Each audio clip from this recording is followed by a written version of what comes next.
Fellow master builders. Hello. Lord Business plans to end the world as we know it. There is yet one hope. The special has arisen. It's 5:30 p.m., February 14th, 2014, Valentine's Day. I'm sitting in my bedroom staring at a baggie full of various pills and medications in silence, and I'm planning my remaining hours carefully. That night, I planned on taking them all in an effort to escape the crippling pressures of life, the unknown world of adulthood which was quickly approaching, the pain of a breakup that happened 1 month prior and was extremely messy and unpleasant for both parties, and a home life that wasn't getting any better. That night, I planned on killing myself. A knock comes at the door. It's my dad. In one of his rare moments of genuine kindness, that wasn't him masking his manipulative tendencies, he offers the chance for me to go and see the Lego Movie, which had come out about a week at this point, with my siblings. I figured, what the hell, one last movie before it ends. We missed our initial showing and opted to wait till the movie was over and see the next showing. The wait was excruciating.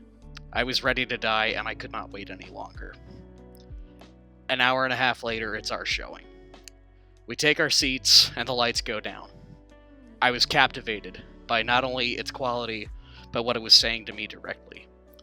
For an hour and 41 minutes, the idea of killing myself left my brain and a smile was on my face. The first time in about 2 months since the last time I smiled. The first time in a while I felt happy.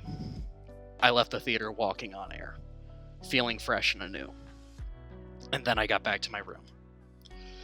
There the pills sat. I held the baggie in my hand and I stared at them. And just when the thought of taking them crept back into my head, I tossed them across the room, slid my back down the wall to sit on the floor, breaking down crying. I couldn't do it. Not after that. Not after a movie looked me in the face and told me it was going to be okay. Not after I was reminded of the power movies have always had on me. Not after I realized that I couldn't leave just yet. My goal was now clear. My goal was to make movies in the hopes that one day I could make a movie that affected someone the same way that the Lego Movie had affected me. That night I fell asleep on the floor crying, holding my dog Jasmine. The one thing in the world I took comfort in and felt like a genuine friend when everyone else in the world felt they were against me. It was a night that redefined my life. Hey, welcome to the BOMB SQUAD podcast, everybody! How we doing today? Other than that, Mrs. Lincoln, how was the play?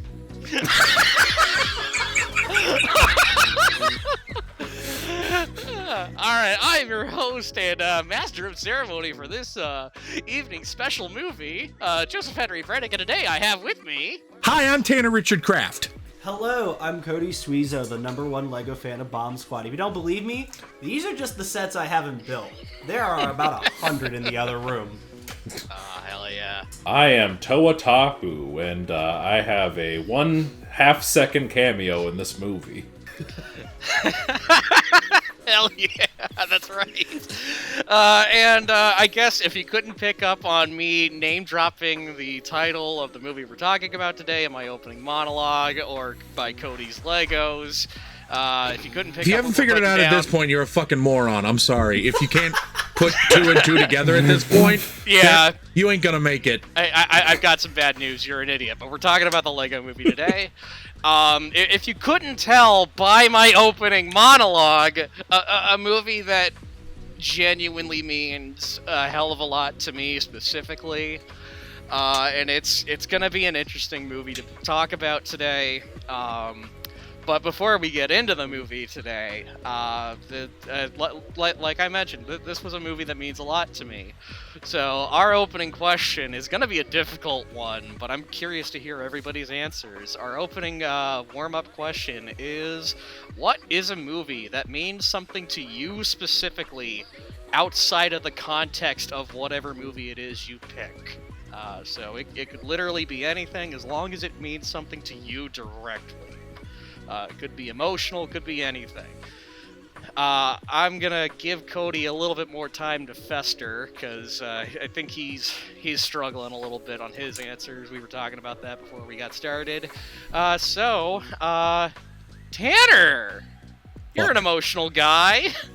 What about you? What's a movie that means a lot to you outside of the context of the movie?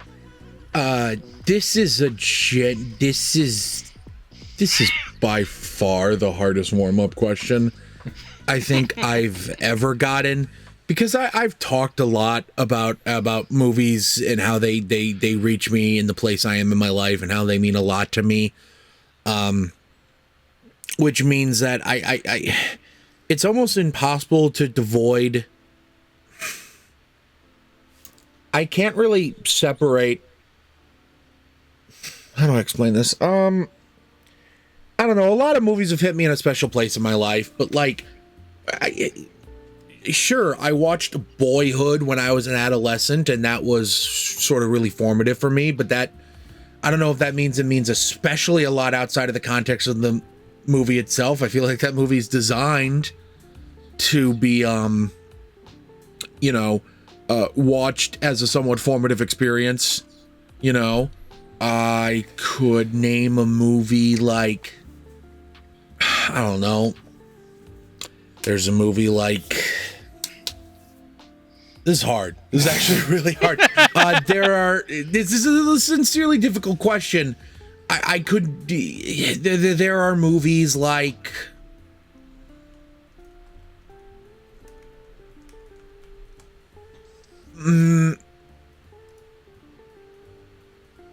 this is hard. Sorry. Here's the thing. This isn't me doing a bit for once. I have legitimately given thought to this question, and this is about as far as I've gotten. You couldn't find a Wikipedia article for this one, guys. Yeah, exactly. The Wikipedia for Tanner Richard Kraft's movies that. It's just the Daniels filmography, unfortunately. Yeah. No, but I do think if I were to talk about an impactful time in my life, and a movie that hit me in the right spot, maybe in ways you wouldn't expect, I have to think back to 2019. To give some context, 2019 was quite honestly probably the worst year of my life.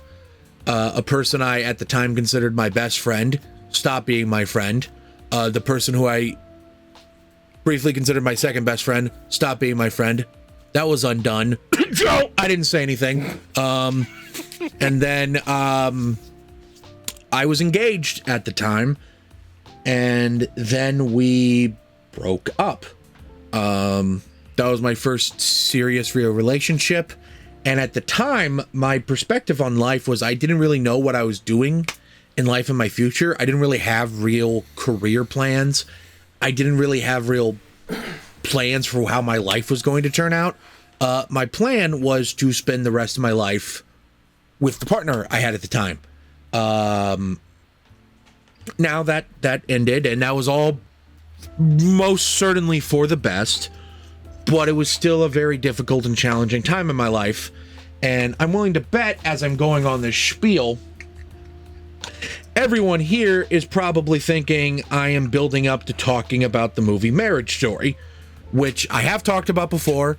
That movie was important in the sense that it, I think, opened my eyes a lot in regards to the things I was doing wrong, and how much I think my pain was maybe more universal than I realized. Tim and Joe knew me at the time. I mean, Cody also knew me, but Tim and Joe were my friends at the time. They knew how much Marriage Story meant to me. But that is actually not the movie I'm naming today. There was another movie that came out in 2019 that means a lot to me. Completely devoid of the context of the movie itself. I might have talked to Joe about this before. I might have talked to Tim about this before. I think I know where you're going. I know I haven't talked to Joe about this before. In August of 2019, the live-action Dora the Explorer movie released in theaters. Yep. And that was the first time a movie made me laugh since my relationship ended. That was the first time I went to the movies and I really had a good time, and I was able to be in the theater, be present, be happy again. I'm not gonna sit here and tell you that movie's a masterpiece. I do think it's fucking great. I don't even have it on my all-time favorite movies list, though. Shit, if I get another rewatch in one of these days, who knows how that'll change.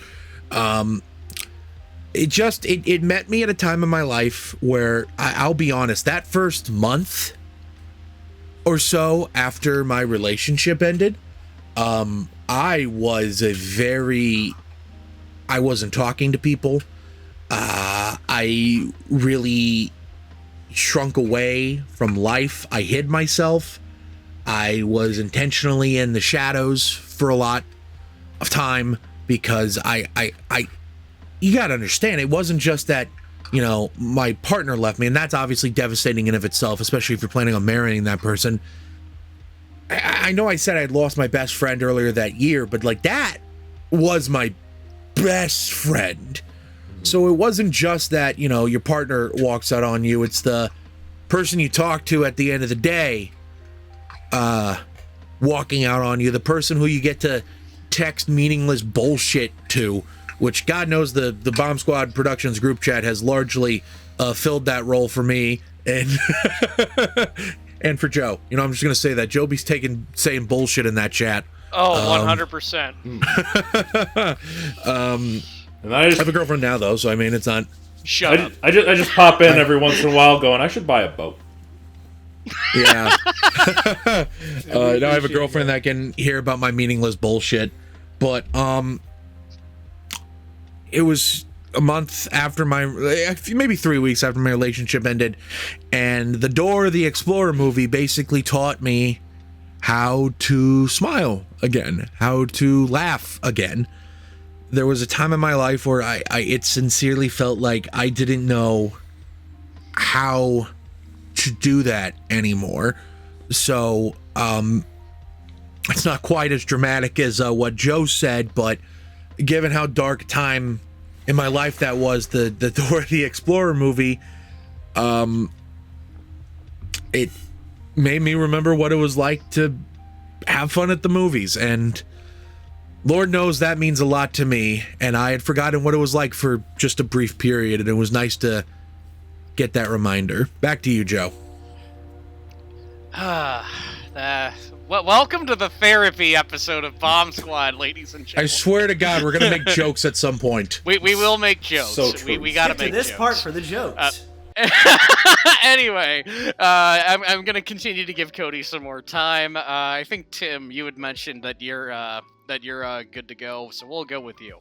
Yeah, so I have a couple of answers to this question. The first one I'm going to talk about is kinda sort of cheating, just because it's less the movie itself that means something to me, and more the source material that it's adapting that is significant to me, and that is, I believe it was Robert Redford's directorial debut, but I'm talking about Ordinary People. Yeah. Damn. Okay. The novel, Judith Guest's original novel, was a book that I read in a junior year of high school, literature class, and at that time I was 17. I was really angry and depressive and just going through a dark phase in my life, but I found the character really relatable. Conrad was going through way worse shit than I was. I didn't have a brother who drowned, and my parents weren't on the verge of divorce, but he was a really angry, depressed teenager, and I saw a lot of myself in him, and the book is sort of what was significant to me in that moment, but the movie is a damn good adaptation too. It tells the story really well. It loses a little bit of the first person narrative element of it, but it still tells the story really well. It's very well acted. Just an all-out good fucking movie. So that's one of my answers. But since this episode is coming out on Valentine's Day, I also have a trilogy of films that I would like to address because on my first date with my now wife, I went to her apartment and we watched Murder on the Orient Express. On our third date, which was where we had our first kiss, we went to go see Death on the Nile. And then, the night after I proposed to her, we watched Haunting in Venice. So, this is my shout out to the Hercule Poirot trilogy for being significant to my relationship with my wife. We were gonna invite Kenneth Branagh to the wedding, but that just didn't end up happening. So, Kenneth, if you're watching, thank you for your excellent mystery movies and your excellent mustache. Back to you, Joe. Hell yeah, that would have been rad. But yeah, Kenneth Branagh's. He's probably got other things going on. Glad you brought up Ordinary People. Fucking great movie. Mm-hmm. A movie that kind of... I mean, it has a decent reputation, but it's also got like a bit of a sour reputation amongst film bros, unfortunately. Because Ordinary People is a movie so good that it fucking won Best Picture. Yeah. Like, that's how good it is. The unfortunate thing when it comes to idiot film bros, though, it won the same year that fucking Raging Bull was up for Best Picture, so it gets shit on because of that. Yeah, it beat out Raging Bull and The Elephant Man, but fuck it, Ordinary People rocks. Yeah. Good Best Picture year. Alright, Cody. You ready, buddy? Yeah, I'm ready. I've been feeling very inspired by the conversation tonight. I feel like I want to go back to a dark time in my life as well. I won't dwell on it too long, but it's probably something a lot of people listening can relate to. Good old 2020, good old pandemic, COVID, all that. Why? Did something happen? I don't know. Everyone was inside. It wasn't fun. And it was definitely the worst year of my life by far. I also tried to take my life during that time. It wasn't fun at all, you know. Positive episode on the Lego Movie Podcast. Everything is awesome! Hold on, we're going to talk about suicide. I need to bring up the Amazing Spider-Man 2. Hold on. No. Let's bring it way down. It means something to me outside of the context of the movie. Derogatory. Yeah. But during that time, especially during the later half, it would have been my second short-lived year at Webster University, which is when I went into the history of film class. Great class, by the way. Never finished it. And during that time, we watched a lot. This is where I got introduced to a lot of silent era movies. I watched a lot of older films at the time, like King Kong and Night of the Living Dead, but those were sound era. I never watched silent era movies, and I think during this point in my life, I think it was hard to get in initially because the silence was always just killing me deep inside, and just anytime it was just silent, it just felt like there were voices. It was a terrible feeling. But there was one film during that period that kind of struck me in a weird sense that I just stopped thinking and kind of got sucked in. And that, of course, was The Cabinet of Dr. Caligari. Hey. It's a pretty good film as is. I love it as is, but I think what really strikes out to me is the dreamlike atmosphere, the way the plot just kind of goes in its own whims. It's such a unique piece of art that it felt like something that I ended up appreciating more as I approach films. It feels like a world that I kind of observed for a small period of time before being taken out, but it left such an impression on me that I just couldn't help but feel obsessed over it, and that's why I consider it probably one of my favorite films of all time. It's very few films can make me feel like I yearn for this imaginary world, so I think that's my answer, Joe. Fuck yeah, dude. Alright. My time to shine. I mean, obviously, the movie we're talking about today is my ultimate pick, but Yeah, I thought you already answered this question with your opening story. Honestly, I technically did, but you know what? Because I just like talking about movies. You know what? We'll do we'll do a different one. I'll pick a different movie because there's definitely plenty of movies that mean quite a lot to me outside of the context of the movie itself. Part of me almost fucking cheated and said Silent Hill 2. In the video game, but that doesn't count. just the cutscene compilation on YouTube. You wrote the question right this time. Can't cheat. Exactly. I can't cheat. I can't cheat and say Silent Hill 2, despite that being a very fucking important game.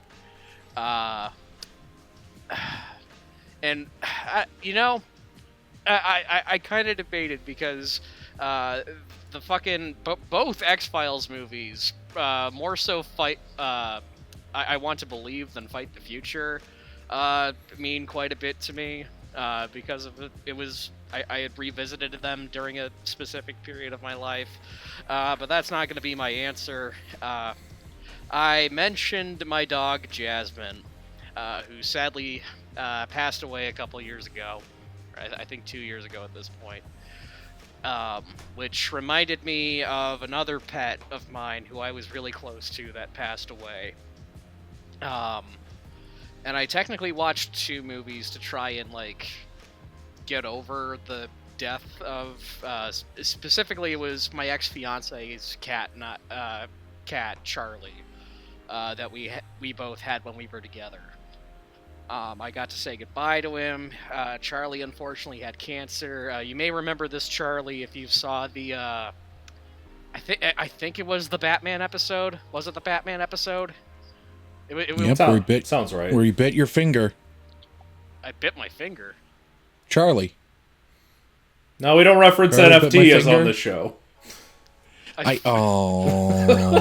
forgot about that. Back to a sad episode.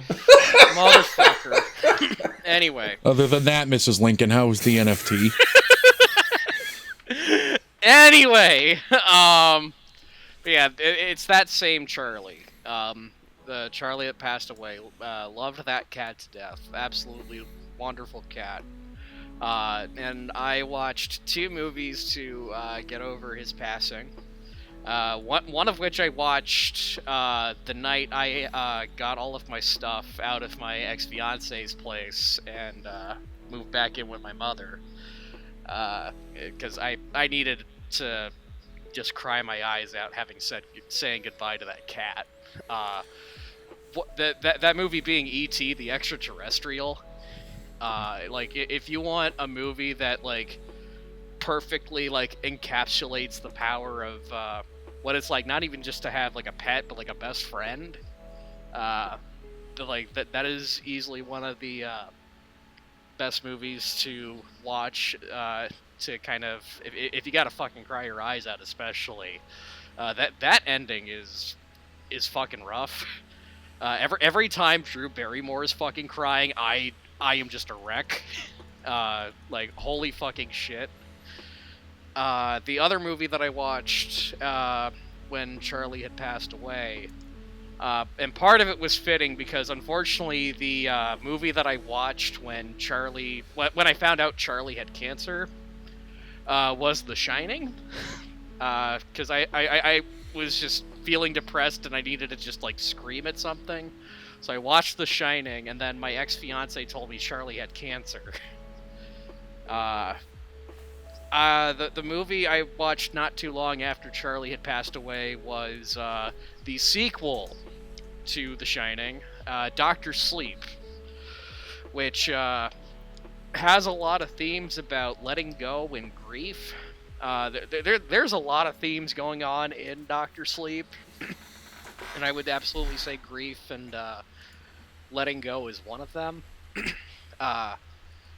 But it absolutely brought a lot of closure to Charlie's passing, and I mean, it's overall just a fucking great movie. Mike Flanagan can do no wrong. But Yeah, that's going to be my answers for this particular question. Is E.T. the Extraterrestrial and Dr. Sleep? But now, we've talked long enough about other movies. We've talked long enough about our trauma. Let's talk about the Lego Movie. I may not be a master builder. I may not have a lot of experience fighting or leading or coming up with plans or having ideas in general. In fact, I'm not all that smart. And I'm not what you'd call a creative type. Plus, generally unskilled. Also, scared and cowardly. I know what you're thinking. He is the least qualified person in the world to lead us. And you are right. This is supposed to make us feel better. Well, there was about to be a but. You're a butt! Yes. We're talking about the Lego Movie? Woo! Let's fucking go! I thought we were talking about the Lego Ninjago movie. Motherfucker, we I just are! rewatched the Lego Batman movie. What the fuck? Tanner, you're fired. Talk about the Lego Movie 2! Just kidding, Cody. don't watch that. Cody, What about the Bionicle movie? No. Which one? Which Cody, one? Yes? we're going to pass it off to you. What are your general thoughts on the Lego Movie? Oh boy, I'm super excited to finally talk about the Lego Movie. In case you can't tell, I'm autistic. I also like Legos, kind of par for the course. I feel like this movie was even destiny for me, because it's one of the only movies I can think of that came out on my birthday, that being the just recently passed February 7th, so yay me. That's right, ladies. He's 37. Yep, still the youngest in Bomb Squad. In a row? God, this movie's... I'm sorry, but it's just like, how do I go about this movie without just saying, God, this movie's really fucking amazing? I guess we could just talk about the animation. The animation is beautiful. It replicates the stop motion style without it being stop motion, which is probably a really hard thing to do. Mm-hmm. The absolute attention to detail in order to get everything to look like you could theoretically, no one actually does, theoretically recreate the entire movie with Legos is an amazing feat. But that'd be just fine enough if it would just look good. No, it's a really funny film. Most of the characters, pretty much every character is really funny and has a good bit or a good line. I love all the main cast. I think Emmett is a great main character who's just, as the film calls him, a blank slate, mainly mold. I always forget Chris Pratt even voiced him. Little did we know. But the cast is great. The story is great. It's a story that I didn't think would hit too hard upon this rewatch, but I don't know. In the world that we live in today, being told that it really doesn't take much to be special besides believing that you could be something just really hits home. And I think it really just this film just embodies the true spirit of creativity. You know, especially with how much love it shows to Lego as much as it shows to like just the film making experience, because a lot of techniques that they do and a lot of like callbacks are references to actual like stop motion Lego techniques. A lot of just, I think there's even like little scene, I think there's like a scene or two where you can actually see actual stop motion Legos, and I think even the portal is a reference to a really old short. I think it's like the first brick film. I think it's like called The Magic Portal, if I remember correctly, 1989. Lego's been doing shit for a long time now. It's a movie that I just feel like it could have just been a generic, fun kids movie, but I feel like it tells a much more important message, and I feel like it sticks a lot more with people, young and old. I could see people not liking stuff with like the real life stuff. That might be a turnoff for some people, especially near the very end, but I think it kind of ties the whole story together, turning it from some good but, you know, by the numbers like adventure to what it's really like with these with a kid who's just trying to have fun and a dad who's so disconnected. The fact that everything connects together in the end is I'm gonna say it's a perfect film. I'll say it right here. It's probably one of the best films, definitely one of the best films of the 2010s. Might even be one of the best films of all time. I hate to just no bias, no bias from me, but You're allowed to say that. Oh wait, I can't. Shit, bias. Fuck every other film. This movie's great. You're allowed, what makes your opinions unique is that they are determined by your biases. That's what makes you special. Oh my gosh, the full. You are the master builder. I am. You are the masturbator. Wait. Holy Yeah, shit. I'll discuss more in general discussion, but like, it's such a beautiful fucking. It's cinema. That's all I gotta say. Brick built cinema. Back to you, Joe. Hell yeah. All right. We'll pass it off to Tim. Tim, why don't you get your thoughts on the Lego Movie out there? What do you think of the Lego Movie? Yeah. So, the Lego Movie is really good. Like everything Cody said, I pretty much agree with.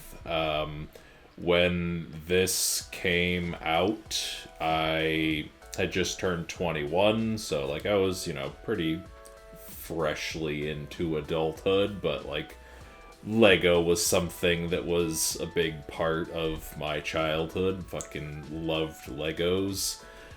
In sort of a roundabout way, I think Legos are the reason why I became a filmmaker, because like when I was a kid, there was this thing that was called like Lego Studios Movie Maker or something, and I would always see the commercials for that. I remember that. And I was just like, oh man, that's so cool. I really want to get that. Never got it because it required Windows 98 and we had Windows 95. My family was broke. But like that idea of like anybody can make a movie stuck with me. So then like I ended up making some movies just with my camcorder and my buddies a few years later. And that's kind of where the seeds were planted. So, yeah, in a way, I do have, like, Lego to owe for me going into filmmaking and discovering, like, a love for film and filmmaking. So, I was, pretty primed to be interested in this movie. And, yeah, it's so much fun. It's so vibrant and, so full of like great animation, like Cody was saying. I love how like it so effectively replicates the stop motion look, and the humor is so good. Like Lord and Miller just kind of firing on all cylinders. They're always so full of like great visuals and great comedy, and those just converge so well in this movie. A great cast. Like I'm not the hugest fan of Chris Pratt post like Parks and Rec. I liked him when he was just like a funny drunk guy on that show. But like he's funny and he's charming in this movie. He does play that sort of like blank slate role very well. And then Elizabeth Banks is great. Morgan Freeman's great. Will Ferrell, I think, is probably the best like actor in this movie, just because like you get to see him both in this villain role and then also as the dad at the end. And I think he really kind of hammers that like emotional core really well when you see him as the dad. And like during that scene, there's just some really funny lines, like whenever the kid is saying, oh, I accidentally knocked the top off, and he just goes, you accidentally, expertly, very carefully took the top off. That's what you're telling me. I just love the delivery of that line. It's so the kid funny. goes, yeah. Yeah. Yeah, the emotional core I think is really resonant. Yeah, it's just a really good movie. There's a lot to love about it, and I think on this viewing, because I saw this in the theater when it came out, and I've probably seen the entirety of it in bits and pieces on like fucking TBS or HBO or whatever several times over the years. But I think this is the first time I've like watched it from start to finish since seeing it in the theater. And watching it this time, knowing Joe's story, like, I'll admit it gave it like a little bit more of an emotional resonance, just knowing that like this was so powerful that it saved somebody. It's a good movie. 2 thumbs up. Back to you, Joe. Hell yeah! I love that you brought up the the Will Ferrell comedy bit, because there's a line in that scene specifically that I've kind of just incorporated into my everyday life. It's specifically the kid brings up the age numbers on the box, and he just goes, "That's just a suggestion." They have to put that on there. They have to put that on. Yeah, like whenever someone goes like, "But such and such and such and such," I just go, "But that's just a suggestion." There's a lot of good bits from Will Ferrell in this. But I guess we'll talk more about that later. Tanner, you're up, buddy. What do you think of the Lego movie? Yeah. So the Lego movie to me is an excuse me, is a truly exceptional movie. I think it is a very special movie. It is my second favorite movie of the year it came out, which is saying a lot because the first favorite movie of that year is the movie that inspired me to get into acting. For Joe's sake, I won't name it. Yeah. But big piece of shit is what it is. Blah blah blah blah. Whatever. I love the Lego movie. I think it is one of the most. A lot of people correctly give Spider-Man Into the Spider-Verse a lot of credit for showing new boundaries for what CG animation could look like and how it could do more than just look like this whatever type of animation. Like the Disneys, the Pixar, they all have this sort of, yeah, there's big variations, but they're not really doing much with the technology or the inherent facets of animation like they were doing with hand-drawn stuff. A lot of people, somewhat correctly, credit Spider-Man Into the Spider-Verse with sort of pushing boundaries there and showing a new way. What I do want to say is that the producers of Spider-Man Into the Spider-Verse are Phil Lord and Chris Miller. Mm-hmm. Before they produced Spider-Man Into the Spider-Verse, they directed the Lego movie. Mm-hmm. And I would say that this movie also breaks new grounds in terms of what you can do with CG animation. Now, a lot of that has to do with I don't want to say it was as groundbreaking as Spider-Man Into the Spider-Verse, because at the end of the day, what the Lego movie is doing is just emulating stop motion. But it is doing it, in my opinion, in an incredibly impressive way. And none of the other Lego movies fully committed to the bit like this one does. I remember watching the Lego Batman movie in theaters, and immediately, I love that movie, for the record. I think it is a great movie and is the best Batman movie of the 2010s, which granted isn't saying much, but in your heart, you know I'm right. Yeah. But when I saw the Lego Batman movie in theaters, I believe on Valentine's Day 2017, one of the first things I noticed was that the water in that movie was just actual water. But in this movie, it's Lego pieces. It's a bunch of Lego pieces that are just, in every Lego brick you see in this movie, I might be wrong, but at least at the time, what I was told is that every Lego brick you see in this movie is a real Lego brick you can find in real life. They didn't invent any Lego brick parts except maybe face and face plates and stuff. All right, Cody, how am I wrong? Go ahead. 2 pieces for Lord Business. Okay, both that's the it. hair and the helmet, which were made retroactively later in the film. That's Yeah, the only 2 pieces. because they made sets for the movie. Yeah, but beyond that, it's like 99.9% all custom. I knew that naturally, like the wild style stuff. Like I didn't know if that existed previously. I think it did, but it was like a different color. And again, do you really count the sticker they put on the piece? Like, then in that case, it's shit. But even then, the pieces that Lord Business had were clearly pieces that could be created in real life because they later went on to create them in real life. I think that helps kind of ground the movie in a weird way, which is funny because it's so fantastical, considering how much of this movie is like character crossover. Granted, that's only really a big deal with Batman. For the most part, it's all original Lego characters. But I do remember as a kid, everyone was hyping up that scene where they all meet in the mountain. Yeah. Because it was like everyone like, oh my God, it's Shaquille O'Neal. And I do want to point out that they bring up the 2003, 2004. Oh no, they were ready for it. The 2003, 2004 NBA All-Stars. If memory serves me correctly, Karl Malone was a part of that set. And kids, Google Karl Malone. Go to the Wikipedia page. Just scroll down to controversies for me. Do not repeat what you read. Actually, we've already talked about suicide on this episode. So Karl Malone impregnated the 13-year-old. Spoilers, I didn't scroll all the way yet. Sorry. I was like, I need to talk around this. And I was like, we brought up suicide first thing. We're good. We're going to have so many trigger warnings on this. On the Lego movie episode. Yeah. And then Karl Malone's like, and I'm not paying child support. Ooh.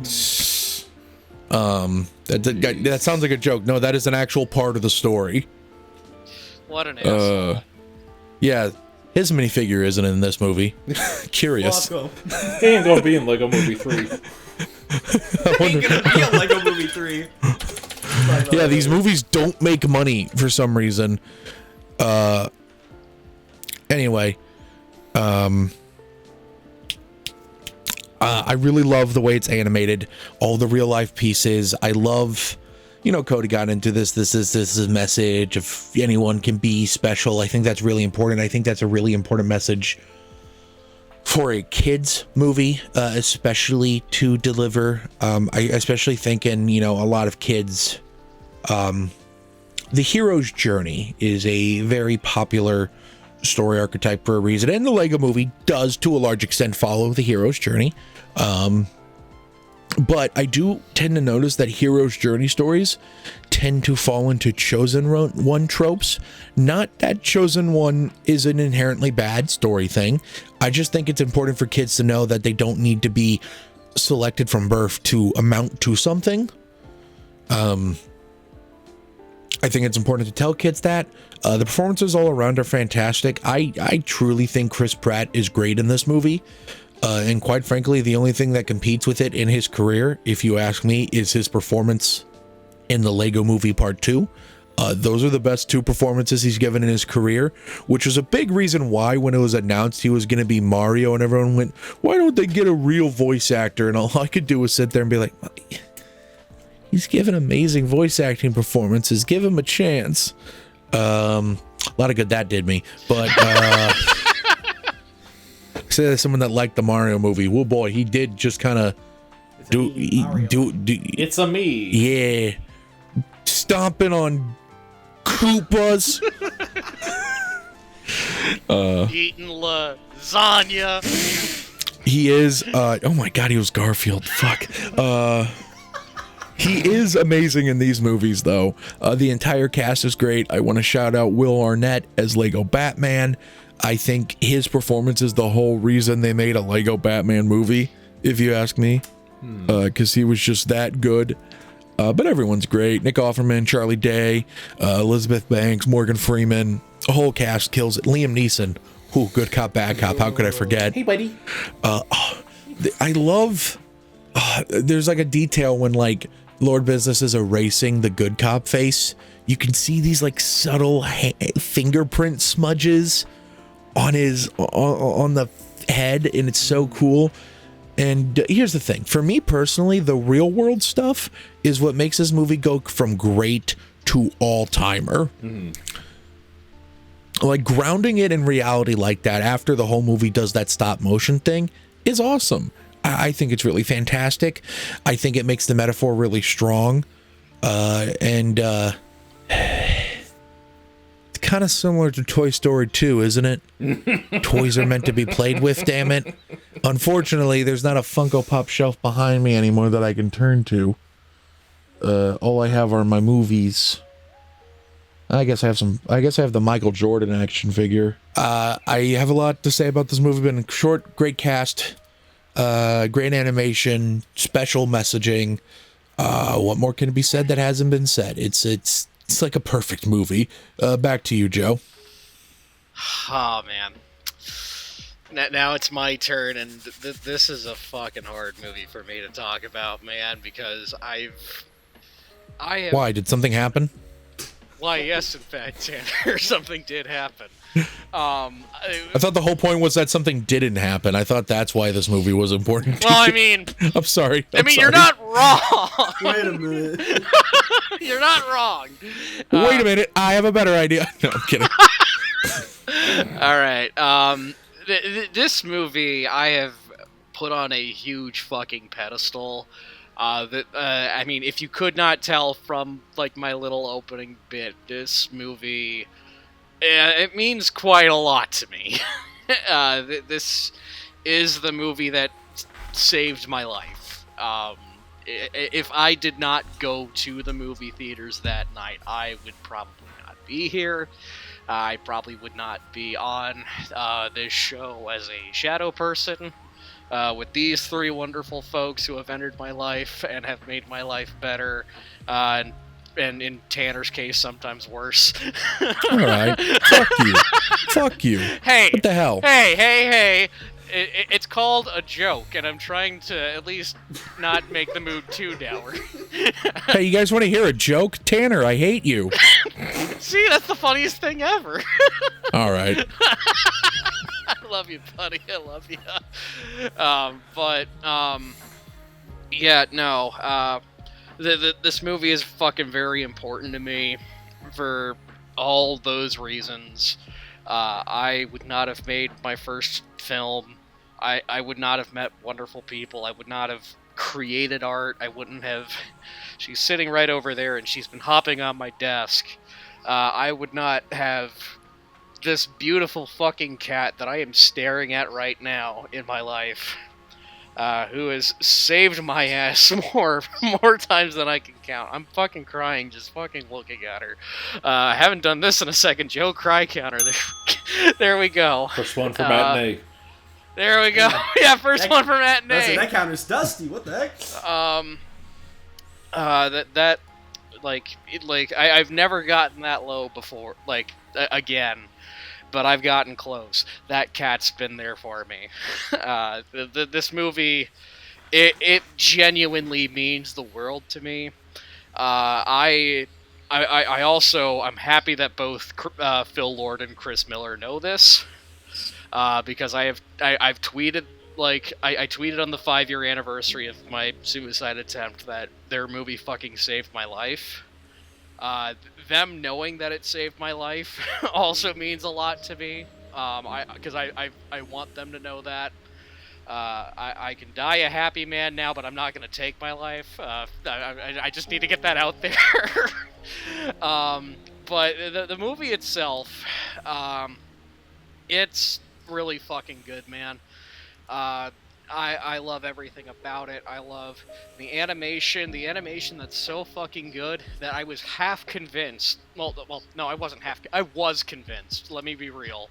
I was so convinced we had to cut out an original opening question answer that I had once. I think it was for the episode we did on Pinocchio. Yeah. I believed that part of this was actually stop motion animation. I was like, oh yeah, so, like some of the more complicated shots, they had to have been CGI. No, apparently it's all in the computer. That's how fucking impressive it is. It still looks really fucking good, man. Mm-hmm. It genuinely looks like a lot of it is stop motion, but it's not. They did great on the animation. I love the voice cast of this movie so fucking much. Even Chris Pratt, who honestly in 2014 must have had the fucking year of his life, because that was the same year that man did the movie Her, the Spike Jonze movie. Great fucking movie that he's in. That was also the same year a little movie that we've talked about on the show before came out. It was called Guardians of the Galaxy. Yeah, Chris Pratt had a fucking wonderful 2014. I did not. So Chris Pratt, no, I'm not going that far. I'm not gonna say fuck you, Chris Pratt, for that. You know what? I will say this: fuck you for Mercy. That's all. That's what I will say. Fuck you to Chris Pratt for. And I may have a thing. I may have a bit of a rant coming up. Speaking of Mercy, but not the actual movie. But back to the voice cast. Chris Pratt's fucking great in this. He's just as good in the sequel. Elizabeth Banks is really fucking funny. Morgan Freeman is really fucking funny. Partially because I don't even think he understands half of what he's saying a lot of the time, which makes it very funny. I'm not going to remember half of this, but here we go. that line is that line in particular. Thought it was Dumbledore.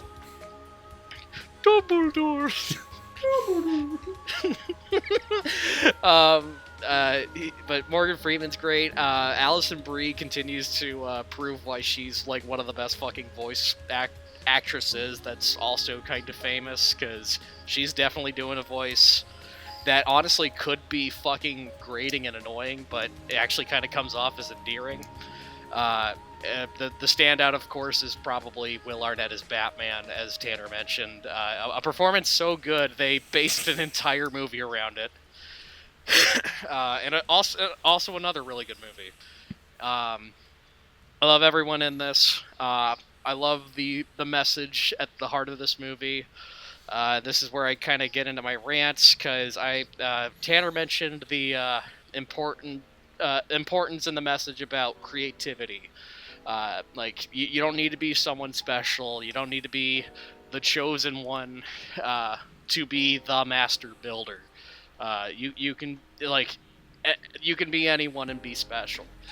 Not only was that an important message for me when I was on the verge of fucking killing myself, but I think in particular in today's modern age of AI, I think that is an especially important message for not even just children, just fucking people. Because, and I'm gonna get on a fucking pedestal here, and I'm going on my soapbox rant. A lot of the times, because there's been this fucking trend going on about AI filters for profile pictures on Facebook, and AI art. AI art's fucking everywhere, and it's fucking awful. And then the excuse that I always fucking see that get thrown around all the fucking time is, well, I can't draw for shit. Well, I'm not creative. That is bullshit. That is pure 100% fucking bullshit. I got something for him right here. You can use one of these guys right here. Listen, I'm gonna throw out some examples here. I am not a painter. I was never trained as a painter.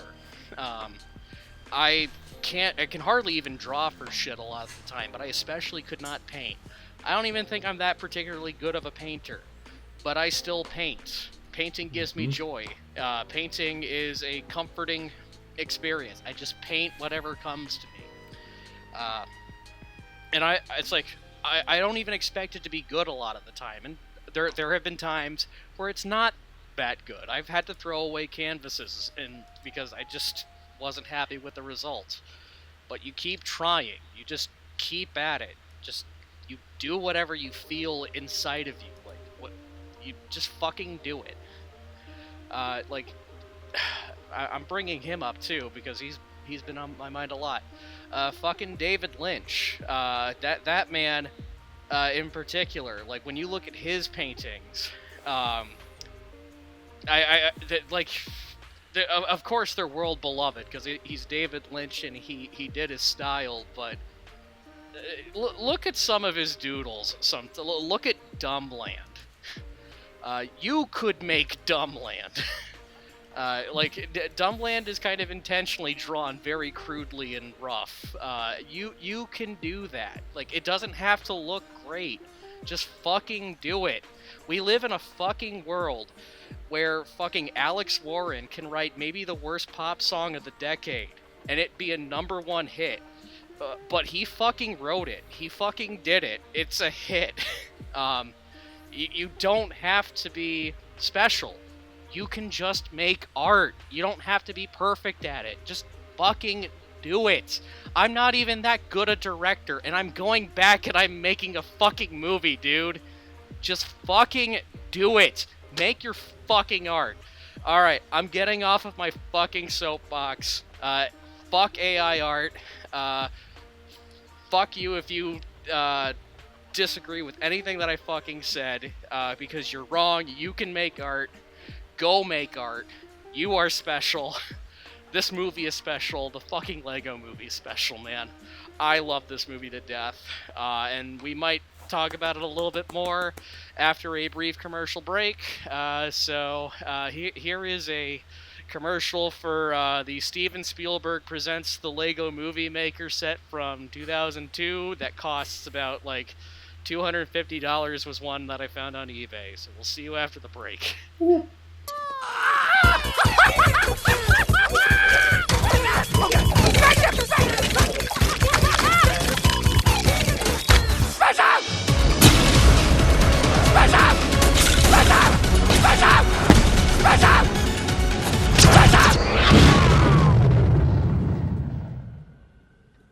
the hell was that? And welcome back from that ad for yet another ad. Do you like movies? Do you like art? I hope you fucking do. Do you like art that's not made by a fucking AI? Well, I've got the thing for you. It's called Movie Palette. Movie Palette, it takes the primary colors of every frame of a movie, chops it up into little straight lines, and it makes it look like a modern art piece. Tim's got one for Mandy. Tanner's got one for Punch Drunk Love. You can get one for the Lego Movie. You can get one. It looks really good. I'm looking at it right now. It's a really beautiful palette. It's a beautiful looking one. It's a great palette. Cody get one endorsed. for that. I mentioned David Lynch. You can get ones for Twin Peaks Fire Walk with Me. You can get one for Mulholland Drive. Or if you want to spend a little bit of extra money, you can get one for the movie Theodore Rex, starring Whoopi Goldberg. I don't know why you would want that. You may be the only person that would want that, but you can get it. And when you go to purchase your movie palette, you'll want to enter that code SQUAD15 at checkout. You'll save 15% on your order. But that's moviepalette.com. That code is SQUAD15. We're gonna get right into general discussion now. Where are my pants? Oh, they got pants now. It's funny every single fucking time. Pants found. Show's over. Yep. That show's over. That's how this show should end. Actually, you know, I'm getting on your soapbox real quick. Sorry, I'm getting back on this. I'm gonna start shit. Actually, it's not really starting shit because everyone's gonna agree with this. What do you mean this movie wasn't nominated for Best Animated Film? Fuck's that all about? Yeah. I was livid. All these years later, I still don't understand how that happened. Like, win or not? Not even nominated? What? Nominated for Best Original Song. All right, guys. Listen, everything is awesome. It deserved that nomination. It's think a that song banger. it is a great fucking song. And it's catchy. But it should have been up for Best Animated Feature. Yeah. And listen, I understandably have a big fucking bias towards this movie, but even if I didn't, this movie is too good to not get nominated. What the fuck, guys? Yeah. What even won that year? Big Hero 6. Boo! Which was the wrong movie out of the nominees. It should have been... obviously, the Lego Movie should have won, but here's what I'll say. If How to Train Your Dragon 2 was the winner, I think... I would have been okay with that. That'd be less upsetting. I'm gonna... And I say that as someone that really likes Big Hero 6. I'm gonna be the Tale of the Princess Kaguya stan here. That should have won. Oh, I mean, obviously that should have... Well, even if but you know what? That's another thing. Surely, arguably the weakest movie won. Joe, I don't think you like Big Hero 6. I like Big Hero 6 a lot. Big Hero 6 is the Crash of Best Animated Picture winners. I don't know about that. I fucking hate that movie, man. It's probably worse. Yeah, but You're like objectively wrong. It's fine. I guarantee you there's a worse Best Picture or Best Animated Feature winner. Hold on, let me pull this while up. you're looking for that, Jamie, back pull to up the that Lego gorilla. movie. If anyone else say something about it, because Well, you can point at it and say how pretty it is. That's yeah. all. Well, like I can go more into just Legos.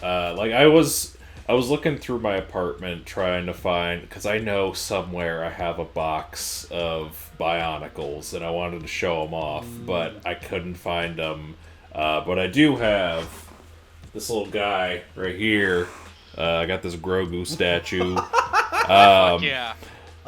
This was a Christmas present that I got for my parents in 2021. I remember this was the first year that I was like living on my own, and I was feeling real lonely and kind of depressed about some life things at the time. But like I went over to their house and picked up their like present for me to unwrap in the morning, so I just like brought that home, felt feelings, and then opened it up in the morning, and then I was like, oh hell yeah, and I just built this guy while I watched the It's Always Sunny Christmas special, because that's my Christmas morning routine.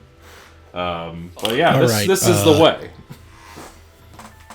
Looking at Best Animated Feature winners, I will admit Big Hero 6 is probably the second worst winner. That's only because I think this category, not in terms of nominees, but the winner is typically a pretty strong movie. I think my least favorite of the winners, though, would be Brave from 2 years prior. That's where I stand there. What else was in the running that year? I like Brave more than Big Hero 6. The year the Brave won? Yeah. Cody, that's the movie that beat Wreck-It Ralph. No, I'm just thinking of the fucking Nintendo tweet where it was fucking Bowser saying Wreck-It Ralph got robbed. Yeah. 2014. All right, I'm looking at it right now. 2014, the nominees that year. Big Hero 6 was the winner. The other nominees were How to Train Your Dragon 2, which I think a lot of people agree is the best How to Train Your Dragon movie. Yeah. The Tale of the Princess Kaguya. Good movie. Perfect movie, if you ask me. Song of the Sea, which is a pretty great movie. And then The Box Trolls, which, unlike the Lego movie, probably had the advantage of being actually stop motion animated. Yeah, it was, because that was like, you got to keep in mind. Yeah, you got to keep in mind. I believe that these the animation branch of the Academy, which at the time is what determined what was nominated. Now I believe it's the entire Academy. But in 2014, you got to keep in mind that the animation branch of the Academy was probably looking at more than just what the best movie was. They were probably looking at technique and stuff like that. And I'd imagine two traditional animated movies, which Song of the Sea, I believe, is traditionally animated. Yeah. It's from... and then The Box Trolls... It's from the people who did Secret of Kells, if you know that one. Okay. And then Box Trolls being stop motion animated, and they typically like to have at least one stop motion animated movie every year, I find. It might have just been an unfortunate thing of... Now, again, it's so funny because it is the movie that won, and I do really like the movie.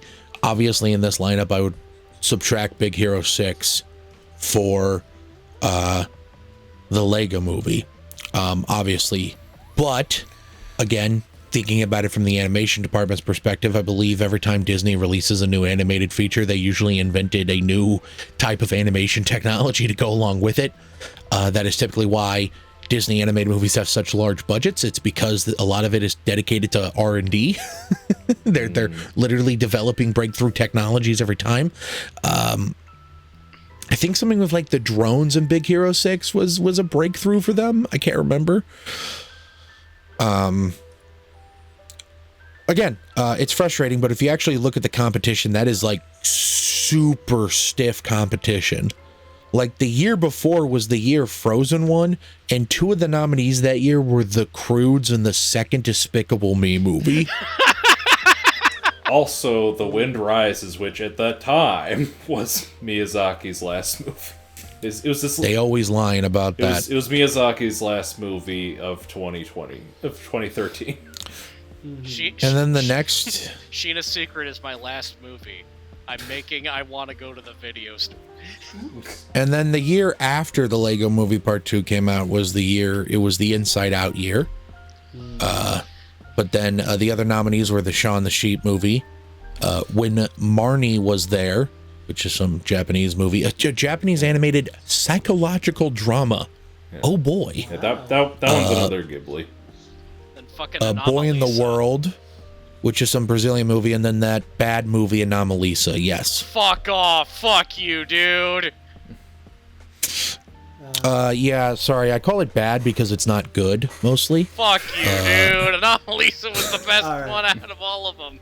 We're gonna... I would agree with that if it was good. Fuck off. Back to the Lego movie. Back to the I'm just Lego rage baiting. movie. It's actually a fine movie. I'm just rage baiting. I'm gonna opposite, because you brought up Bionicles earlier, Tim. I'll say there should have been Bionicles in this film. No, that's bullshit.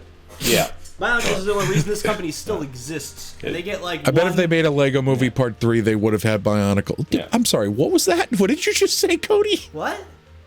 What did you just say? I don't know. Hold on. I already forgot. Did you say Bionicles are the reason the Lego company still exists? Yes, that's fucking true. Do not test me, buddy. Do not test me. How can that be true? Because I thought that line in the late bombed. 90s and the early 2000s, Lego was a failing company, and when they made Bionicles, it brought them enough success to keep going, and that's why they're still around. That is true.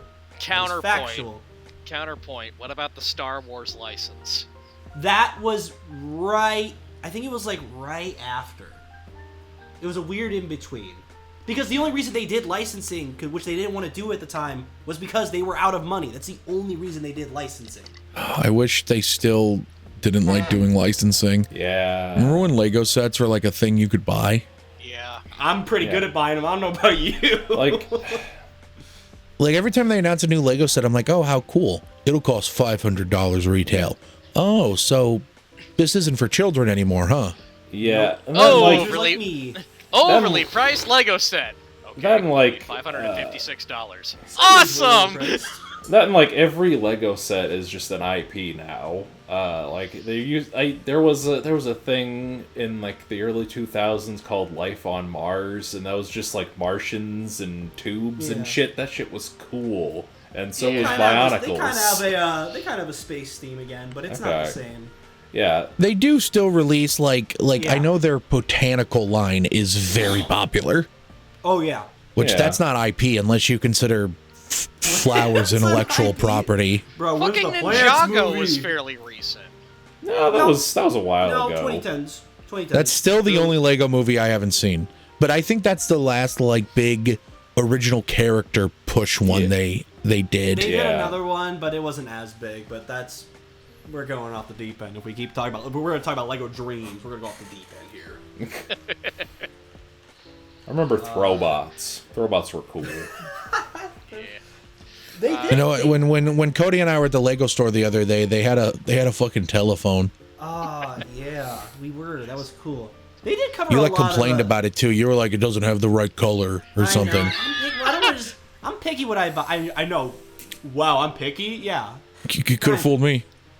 But I think it did cover a lot of good IPs in the movie. Even though definitely since it is under Warner Bros, you have the DC lean, which definitely with Batman it definitely wasn't its benefit. Which kind of sucks now because Warner Bros. Doesn't have that license. I believe it's Universal. So you guys keep talking about Lego Movie Part 3. That shit ain't ever happening. Instead, you got that Lego Will Ferrell movie, bitch. Dang. No one cared about it. It's actually Pharrell Williams, I meant to say. That's how... I watched the Lego Pharrell Williams movie in theaters, and I just remember walking out of it, and I just remember thinking... But why? It literally seemed like because at the beginning of them shooting that movie, Pharrell went, so you can make this Lego, right? And like the directors panicked and went, sure. There's this, I don't believe, there's no way that's the reason this is Lego. Pharrell was like, I want a Lego movie. So I need you to understand, Cody, that's the opening scene of the movie. I know, but It's just, I will that's say beautiful. I will say this. I did like Piece by Piece. I like it. A movie that also fucking made me cry, but not for the same reasons the Lego movie made me cry. No, I cried because fucking Lego Daft Punk showed up. I thought you were just a big fan of a Rump Shaker. No. No, fucking... All I want to do... No, when Get Lucky started playing and then Daft Punk showed up as Legos, I got fucking emotional. But, man, oh man, that fucking movie has a fucking Lego George Floyd protest. Where's that Lego set? Where's that Lego There was a lot... I do remember that part of the movie going... Are they allowed to do that? Yeah, no, I'm just like, damn, sure.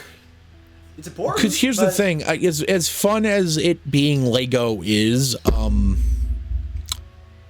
the entire movie just plays out like a bog standard documentary. Pretty much. I mean, yeah, like including cutting to talking head interviews. It looks nice. Yeah. But it's just such a...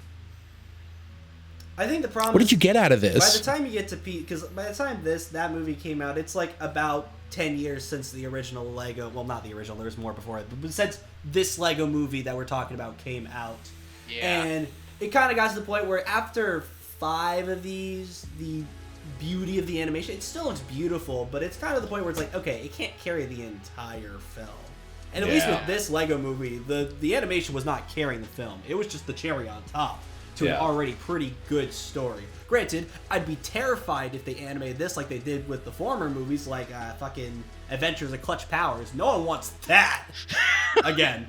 But I just feel there needs to be more pizzazz. And people agree, because that movie didn't do well, so who knows if we're going to see another Lego movie anytime soon. Yeah. Bit of a bummer, but hey. Hey, I liked the Lego sequence in Across the Spider-Verse. Yeah, that was pretty great. Shout-outs to that one kid I was really the 14-year-old who made the that. 14-year-old. He'll be bringing back the Lego movie. Yeah, there we go. Who I want to go back onto my soapbox, who did not fucking make that with AI. He just made it with Legos. You can make art. Make it. It does not have to be perfect.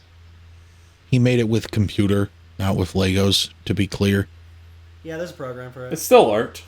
It is still art. It's just to be clear, it was a CG animated sequence. Okay, fine. Listen. Okay, fine. Listen. The point is, it still had the human component, which is what is needed for art. You can make art. Do it. But just to be clear, I need you to understand that that was not made with real Lego pieces. Shut the fuck up. It was CG animated. It was made in a computer. Shut. You can make it with your computer, Joe. This is not the way, Tanner. This is not the way. Tanner, shut the fuck up. Now, I might just build a Lego set while you guys go about this. Just to be clear, it was made with a computer. Tanner, shut the fuck up. Anyway, thing I want to bring up, Lord and Miller. I mentioned how the Lego movie was a great year for Chris Pratt. 2014 was a great year for Chris Pratt because he had the Lego movie and he had all these other movies that come out around the same time. Lord and Miller also kind of had a great fucking year that 2014 as well, because they had this, and then only like a couple months later, they had the critically beloved and financially successful sequel to 21 Jump Street, 22 Jump Street. A movie that people arguably say is the best of those two movies. My name is Jeff. It gave us maybe one of the most iconic memes of all time. Are those guys just geniuses? They're pretty smart. They should create better working conditions for their animators for Beyond the Spider-Verse, but other than that, they should. Yeah, they should do that. Come on, guys. Other than that, pretty cool, pretty smart, pretty good at filmmaking. All right, time for us to wrap this bad boy up. We've been going on long enough. This has been a big one. Late. It is also. It just became midnight a couple minutes ago. We're gonna get into final thoughts. Tim, we'll start with you, buddy. Yeah, the Lego Movie is an excellent movie. Obviously, we all love it. It's very personal for Joe, but it's just a good movie all around. And I can't think of another movie that would have been more fitting for the 100th episode of Bomb Squad Matinee. So I'm glad that this was number 100. Back to you, Joe. I forgot that this was 100, so I'll say this, because I forgot it was 100, there was a less added pressure to make this episode good. Thank God. If I knew that, if I had remembered that, I would have been sweating bullets. Tanner, we'll go to you next. The Lego Movie is a perfect movie. I love it so much. It's really brilliant, and yeah, I really don't know what more I can say. It's great stuff. I'm glad it was the 100th episode. Hell yeah. Alright, Cody, my boy, what are your final thoughts? Final thoughts? I mean, I could go on forever, but just amazing cast, amazing set design, amazing animation, amazing message, amazing film. Go watch it, please. Fucking awesome, man. Alright, my time to shine. I fucking loved this movie. It's one of my all-time favorite movies. It's a movie that means so goddamn much to me. Every Valentine's Day, or as I call it, Life Day. The Wookiees don't own that fucking holiday. Fuck them. I call it Life Day. Valentine's Day fucking means nothing to me anymore. And how could it fucking mean anything after everything that's happened? Every February 14th, I fucking watch this movie. I cry my eyes out. I remind myself why I'm here.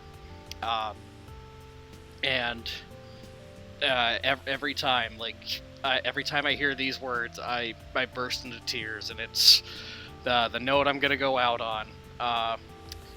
And I'm quoting Chris Pratt's Emmett. You are the most talented, most interesting, and most extraordinary person in the universe. And you are capable of amazing things, because you are the special. And so am I, and so is everyone. Prophecy is made up, but it's also true. It's about all of us. Right now, it's about you, and you still can change everything. Every time I fucking hear those words, I fucking lose it. I'm reminded why I'm still on this fucking earth as a result. Add another fucking tally to the cry counter. There's two. I'm reminded every time why I'm still on this earth, why I do what I do. This movie fucking changed my life. Every year I have to say thank you to Phil Lord and Chris Miller. I wouldn't be here without this movie. And it's just so fucking good, man. But you want to know who else is so fucking good? Ooh. And who also can create art? They just need to do it. Ooh. You! Oh. The person who is watching / listening to this very therapeutic episode of Bomb Squad Matinee. I'm so happy to fucking have the Band-Aid that was this episode ripped off. Thank you all so very much for joining us on this very emotional journey, and for watching this episode. Comment down below, what did you think of the Lego Movie? Do you have a movie that means something to you outside of the context of the movie? What's your favorite Lego set? Are you making art that's not made by AI? And if so, can you link it? I want to see it. It doesn't have to be a YouTube video. It could be anything. Just link it down below. Comment below. Let us know. Let's see your fucking art. And while you're down there, letting us know about your awesome art stuff, how about you mosey on up a little ways and hit that like button so we know how much you like us. Hit that subscribe button so we know how much you love us. And hit the bell icon so you can be updated on all the latest videos that get uploaded here. Be sure to check out our Patreon. Commentary tracks, $5, $10, get the shout out and commentary tracks. Tanya Craft. Round of applause, Tanya Craft. Thank you all so very much. We love the support from Tanner's mom. Thank you. All right. Check out my Etsy, 35mm keepsakes. I sell keychains with 35mm film cells in them. The big one I've got is for Star Wars Episode 3 Revenge of the Sith. I'll have more up on there later. Not going to do the whole spiel. But you can support me directly there. Link in the description. 35mm keepsakes is the name of my shop. Check out our Twitch. We'll probably do streamings again at some point soon. I'd love to do it again. Check us out on Apple Music, Spotify, wherever you can find your podcasts and audio listening needs. Tune in next week. We're going to talk about what was my most anticipated movie of the year, Return to Silent Hill. Are we going to be like every YouTuber that has made a video on this fucking movie? Tanner might be. I don't think I'll be. We have some interesting thoughts. But we'll get to that when we get to that. But until then, go make art.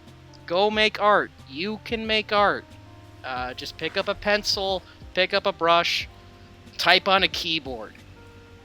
Write it down. You can do it, buddy. Thank you again. Go make your art. Farewell.